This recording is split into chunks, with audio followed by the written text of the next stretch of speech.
There's going to come a time in your life, in your growth, in your healing journey, where you're going to continuously tell yourself, I'm not that person anymore. And that's a really good frame of reference, and it's a good framework to come back to. And it's a good mantra to keep telling yourself. But what's also is going to be required from you is to take actions, big and small actions, that support the idea that who you are now is different to the version of you that you've been in the past. So, for example, if we're trying to heal a wound, we have to let that wound heal on its own without itching it. And the same goes for a certain anxiety, for a certain fear, for a certain belief system. If we want to outgrow it, if we want to be more of it, if we want to evolve past it and be a different version of ourselves, we have to allow that fear or anxiety to exist without reaffirming it with our behaviors, with our words, with our actions.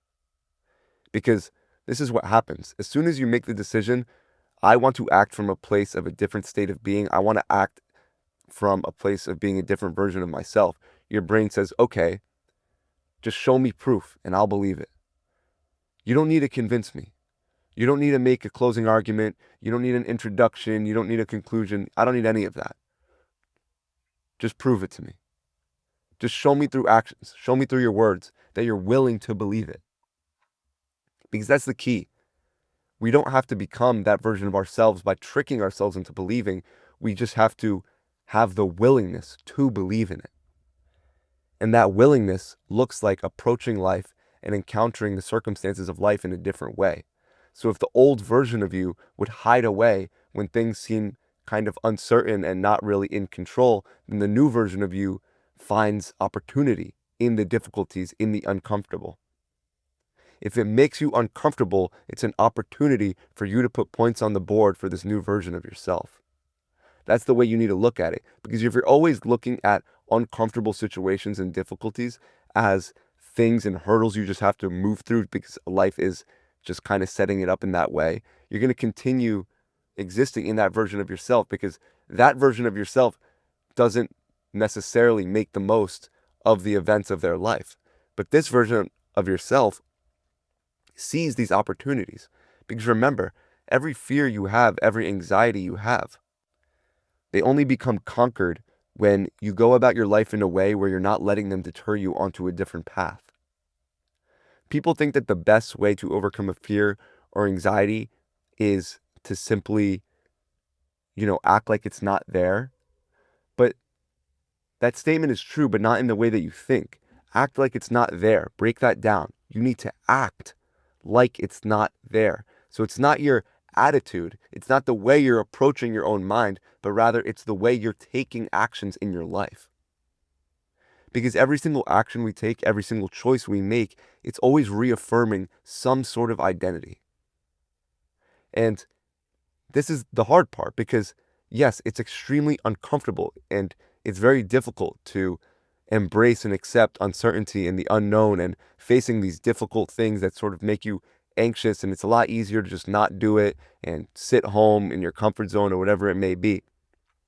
But that easier path is going to lead you into being the same person that you've always been and repeating those same sort of cycles and patterns that you've always been experiencing. If you want to be someone different, you have to approach situations in life differently. You have to take different actions. You have to make different choices. So imagine what the old you would do, or maybe even what the you now is sort of naturally inclined to do, whether that is give fear a pedestal, give anxiety a strong opinion and say in whatever decision you're going to make, or your sort of ability to cling to your comfort zone, acknowledge that, view that, and see that for you to encounter different experiences in your life, for you to change your life, you're going to have to act in a completely different way to that version of yourself.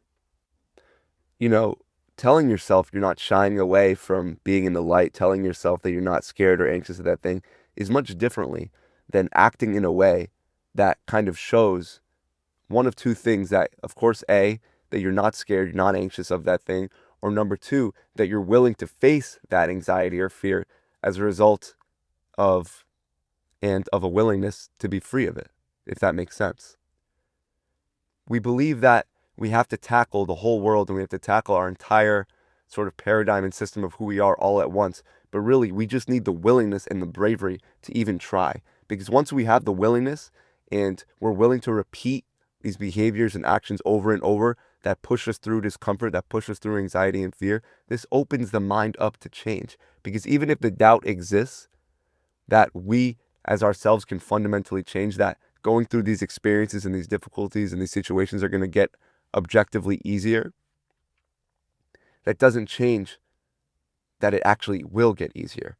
Because the doubt can persist, but so can the growth.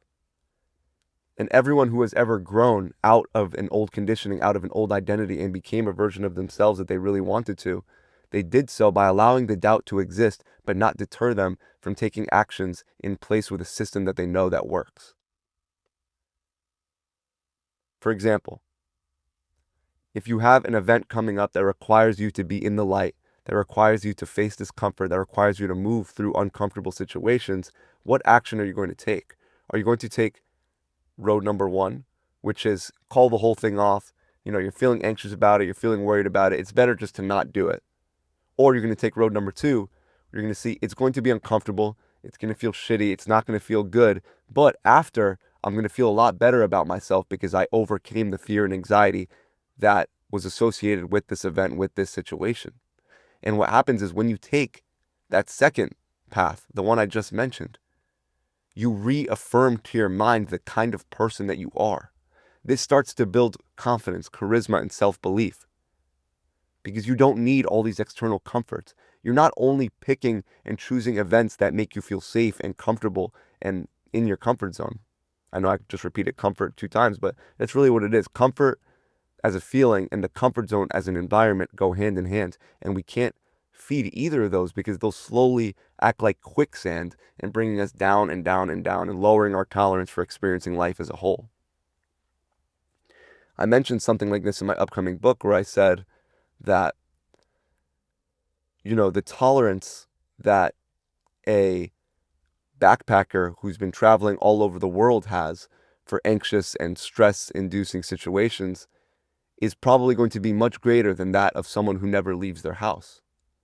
Because think about the events, the anxieties, the stresses that backpacker is facing on a daily basis, and then compare that to the very stress-free sort of environment that the person who sits at home sort of encounters. And I'm not saying either path is relatively correct. Maybe the backpacker goes a little bit too far. Maybe too much stress isn't good for us. But at the same time, that person who's sitting in their home is going to continue to suffer at the hands of their own mind, their own thoughts, their own emotions, because it's them in their own comfort zone, and their comfort zone is slowly going to begin to shrink. So now, what to the backpacker is a very stressful and anxious situation, such as being lost with their phone dead in a random country, expels the same amount of anxiety within them as that person now going to the grocery store. And that's how tolerance works. That's what happens when anxiety goes unchecked.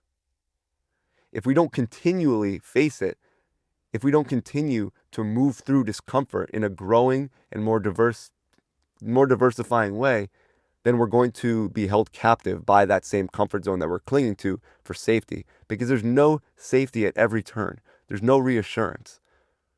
That safety and that comfort that you're looking for, the real type of safety and comfort that you want, the sustainable one that's going to stay with you every day and in multiple different environments, that's going to be a safety and comfort that you build within yourself through mental resilience.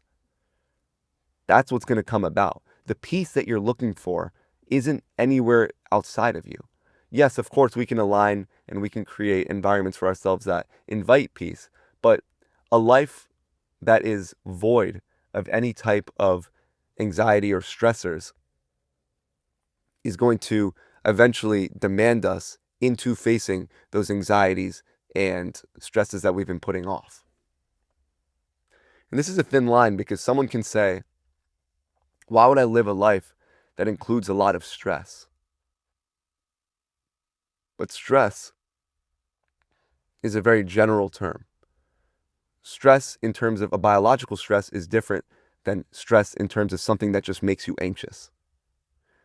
Because what's going to happen is if you stay in your comfort zone, if you don't shift from the old you to the new you, is that that comfort zone is going to begin to shrink, and that anxiety that you've been avoiding is eventually just going to come into your room. The very place that you've been hiding from isn't safe from that anxiety, because if you don't face it, it will eventually make its way to you and it will face you. And you would rather face it on your terms. Because when you face it on your terms, when you walk through the storm, it happens much quicker rather than just sitting and standing and waiting for the storm to pass over you. Because this storm doesn't pass. This storm just slowly makes its way towards us. That is, unless we run directly at it. If we run directly at it, if we run towards these anxieties and these fears that we have, we can be as free as we want. This new version of you can be as confident, as charismatic, as empowered, and as anxiety-free as they want. Because the you now, all they have to do is run towards those anxieties and fears, sit through that discomfort of not knowing, sit through the discomfort of ignoring those anxieties and fears. And as a result, you're going to build a very strong tolerance to it. And that tolerance is going to be home and shelter, a peace of mind that you have and that you earned. What also happens is, as we grow more experienced, as we understand ourselves and we experience ourselves in these different environments, which are home to different anxieties, fears, and stressors, what happens is we realize that things usually aren't as bad as we think. The things that we fear, the anxieties that we have, they're usually not as bad and as dramatic as the mind makes it out to be. And of course, I mean, if we're talking about irrational fears that have absolutely no merit, they're completely random, they're completely doomsday sort of themed, then those have absolutely no merit because they're imaginary, they're completely ridiculous. But if you're talking about, something like the fear of rejection or the fear of being uncomfortable or the fear of being hurt or anything like that, then those are oftentimes far less damaging than we actually assume them to be, because our mind likes to insert irrational fears into relatively common sense fears, if that makes sense. So if you're putting yourself out there, the fear of being rejected is a sort of very common theme. And it's possible, you can put yourself out there and someone can choose not to engage with you in that way, and you may feel a sense of rejection. And that's something that people fear, but it's really not that bad, especially if you don't know them, you can overcome it very quickly. But what happens is the mind starts to create an entire doomsday dialogue and scenario around that relatively sort of baseline fear. So now it makes the fear seem much grander than it actually is.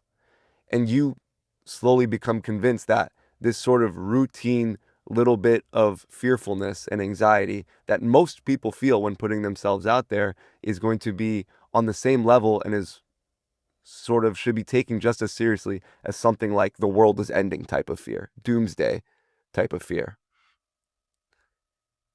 And again, this is what happens when anxiety and fear goes unchecked. It'll keep poking you, seeing how much it can get away with. And if you keep letting it get away with these things, it's going to eventually dig you deeper and deeper into that hole. And eventually it's going to feel like you can't escape it, even though the entire thing is mental and imaginary. And the rescue mission, the person that we're looking for, is future us. Because right now, what we can do, if we feel that anxiety, if we feel that fear, is we can bet on the system in place. We can bet on the mental process that I'm talking about. You have to trust that as you face these anxieties and fears, you will feel better about yourself. And not just that, you're going to get that rush, obviously, when you overcome and conquer something that you were scared, fearful, anxious about. You're going to get a rush of accomplishment, and that's a sort of emotional reward. But that's eventually going to fade. You need to keep doing that. And what happens is there's a long-term goal here, and that is that future you is going to have much more confidence, is going to feel much more at peace, and have way less anxiety as a result of you continually facing these anxieties and fears. That's the long-term goal. And the rewards from that point on, who knows what that version of you is capable of? And aren't you curious what they are? Imagine you with no anxiety. Imagine you with the utmost confidence, with the utmost presence, with the utmost peace of mind, regardless of the environment and situation. Imagine that version of you. That can be future you. It is entirely possible, 100% possible. That can be future you, But for that to be future you, you need to take actions now without the promise of that reward. You almost need to forget about that version of yourself, all the while trusting that version of yourself will come to fruition as a result of your actions now. So enjoy who you are now. Enjoy the bravery of what it takes to face those fears and anxieties now, because even that version of you that you're imagining that has all those qualities that you want and that you wish to embody, they're going to be looking back at you in admiration for even taking that step and even being brave enough while in that storm. So while you're looking to that version of you, that first future version of you, to sort of create the life you want, that version of you is looking to present version of you and sharing an immense sense of gratitude and appreciation and admiration. Because no version of you will ever be as spectacular as the one that brought you out of that old conditioning, the one that awoken from that old identity. You will always remember the version of yourself that finally took matters into their own hands. And we think it's much more complex than it actually is. When that fear, when that same old anxiety arises, you have to recognize those patterns. You have to recognize what you naturally tend to do as a result of feeling those difficult emotions. Look and observe how you naturally hide away, how you dim your light, how you try to make yourself small, how you try to run away from anything that is going to cause you any sort of discomfort and harm, or that you believe will cause you any sort of discomfort and harm. It is in this sticky, dark, weird, tense emotions that we actually find freedom. Because in understanding them, in observing them, and in moving forward, not allowing them to deter and make choices for us, we become that version of ourselves we wanted to be all along. From old identity to new identity, it's not going to be, a miraculous growth and series of events. It's going to be one difficult choice after another, and one sort of bringing a version of yourself to the table after another. Even when you feel uncomfortable, even when you're sitting with that discomfort, don't make yourself feel small. Show your brain the person that you are. It will eventually catch on. Repetition rewires the mind like nothing else can. That's it for me, guys. If you enjoyed this video, make sure to like and subscribe if you're watching on YouTube, and if you're listening on Spotify. Thank you as always. And other than that, I will catch you guys in the next one. Peace.